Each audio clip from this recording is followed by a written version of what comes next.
কিটা কোনোদিন বাঁশ খাইছিলানি? বাঁশ যদি না খাইয়া তখন তাইলে আজকে সম্পূর্ণ ব্লগ দেখকা আর দেখলে বুঝতে পারবা বাঁশ কিলা রান্না করিয়া খাওয়া লাগে।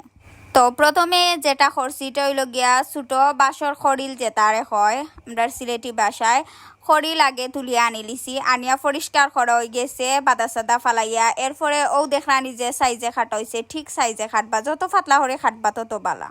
তো খাটা কমপ্লিট হওয়ার পরে হালকা লবণ দিয়া থুরা লবণ দিয়া অগুন্তর উপরে সিটাইছন লবণ আমার ফুফুয়ে সিটাইয়া, তারপরে অগুন্তরে খসলানি শুরু করে দিছেন।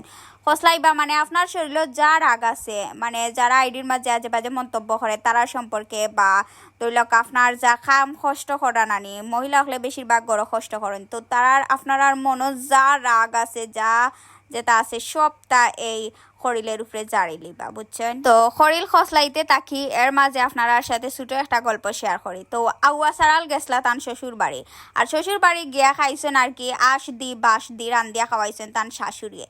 তো তাই বাড়িতে ইয়া মানে অত মজা পাইছেন আর কি শ্বশুর বাড়ি গিয়া খাইয়া। এরপরে তাই বাড়িতে ইয়া টান আল বাওয়ার জুয়াল একটা খাটি লিছেন, খাটিয়া মানে তাই তো আর বাঁশ চিনছেন না কোন বাঁশ খাইছেন, তাই তো এটা খাইছেন ছোটো খড়িল। আর তাই মনে করছেন আশ দি বাঁশ দিয়ে খাইয়া আইসিতে যে কোনো বাঁশ দিয়া খাইলেও হইব। এরপরে তাই না আশ একটা আনছেন, আর তানোর জুয়ালর বাঁশ একটা খাটিয়া তাই কইছেন তান মারে রান্দিয়া খাওয়াইতাই। পরে আউয়া সারালর মায়ে হইলারে বাবা ই বাঁশ হি বাঁশ নাই, এর লাগু মানুষে তরে আউয়া সারাল ডাকন। খড়িল খসরাইয়া ও যে রস বার হইছে বা পানি আর কি, তো এটা হইল গিয়া বিষাক্ত, এটা যদি খাইন তাইলে তিতকি লাগবো।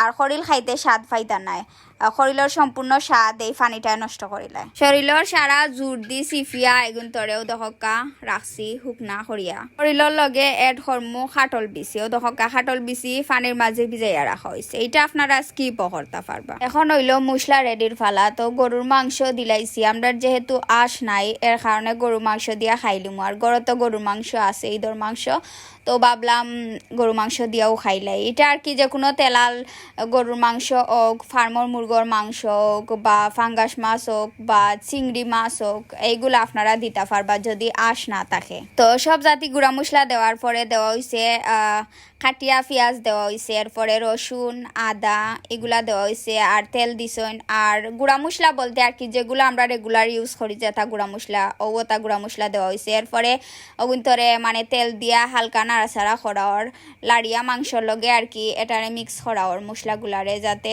মশলাগুলা মিক্স হইয়া থাকে আর কি। এই রেসিপিটা হইল গিয়ে আমরা সিলেটের অনেক ঐতিহ্যবাহী একটা রেসিপি, আর অনেক ইউনিক। এটা খাইতে অত স্বাদ লাগে খইয়া বুঝানির মতো নয়। আমরা মাটির চুলাত আগুন ধরাই লিছি, আগুন ধরাইয়া চুলাও লেফি লিলাম, এর মাঝে লেফিয়া আগুন ধরাই লিছি। এখন দেখো এখন খালি জাল হইতো, এই মাংস গুণ বালা করি হিজিত আর কি, মাংস হিজার লাগি জাল দিত হইব। তা আয়া দেখি মানে মাংস গুণ মুড়ো ধরিলার, ও বাদে কইলা আম্মায় 13 ফুটি পানি দিলাও, পানি দিলাইলে তো মাংসও হিজি যাব আর মুড়ো ধরতো নাই। মাংস হিজার লাগি দিলাইলাম পানি, বেশি পানি দেওয়ার দরকার নাই, মোটামুটি তুরা পানি দিছি যাতে হিজি যায় আর জাল খাইয়া কমপ্লিট হয়ে যায়। জাল খাইয়া হিজা পরে তারপরে দিমু আস্তে আস্তে শরীর লগুন। তো ওই গেছে আমার মাংস হিজি গেছে, এরপরে আবার আর ফুটা পানি দিছি, দিয়া তারপরে এখন দিলাম খড়িল দেওয়ার পরে দিমু খাটল বিচি। তো খাটল বিচি আর খড়িল সবটা দিয়া উড়া দুরা জাল হইব, জাল হইয়া হারলে গুণ হিজিয়া হারলে তারপরে আমরা রান্না কমপ্লিট। তা দিলাইছি দিয়া এখন লাড়িয়া দিলাইমু জাল হওয়ার লাগি। ফাইনালি জাল খাইয়া আমরা রান্না কমপ্লিট হয়ে গেছে। এখন সবাই কমেন্ট করিয়া জানাইবা কিলান হয়েছে, দেখলানি কিলা জ্বর হয়েছে। ফানি যদি থাকে তাইলে হইতো না, এটা একবারে জ্বর হইতো, যত বেশি জ্বর হইব তত সুন্দর। তো জ্বর হইলে তো খাইতেও স্বাদ লাগে, ভালোও লাগে খাইতে। তো লাড়িয়া দিলাম হালকা, লাড়িয়া আপনারারে দেখাইলাম যে কিলান হিজিছে আর ভিতর কিলান সুন্দর লাগে, আর যে মজার গ্রান আইছে কিন্তু। তো আমরা আজকের ব্লগ আপনার কাছে কিলান লাগছে খড়িল রান্নার ব্লগ।